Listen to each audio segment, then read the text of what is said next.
wabarakatuh. Kembali lagi dengan saya, Lina Yuliana. Jangan lupa subscribe, like, and comment.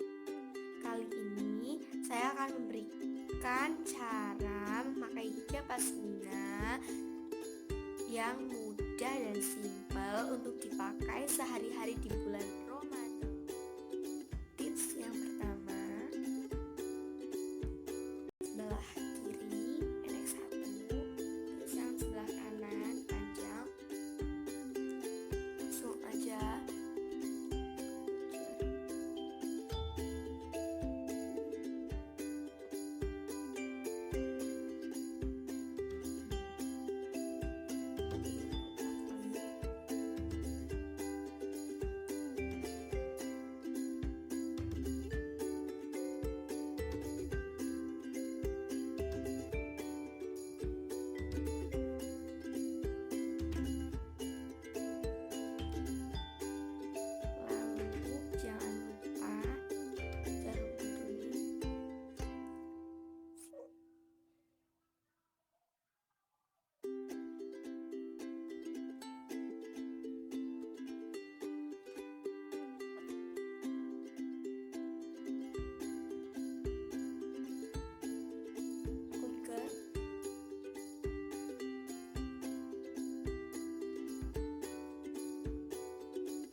Jarumin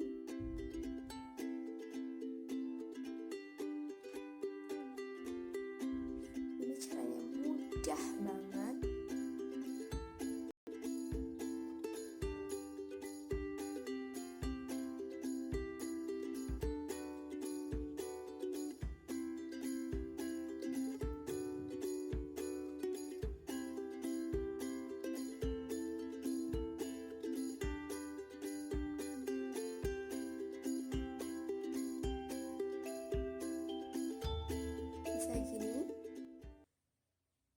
Bisa juga gini.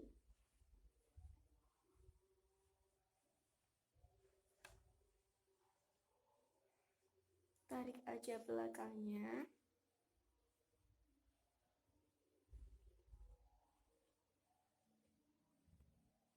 Jadi, simpel kan dan mudah. Sekian dari saya. Dan jangan lupa subscribe, like, and comment. Terima kasih. Wassalamualaikum warahmatullahi wabarakatuh. Selamat menunaikan ibadah puasa.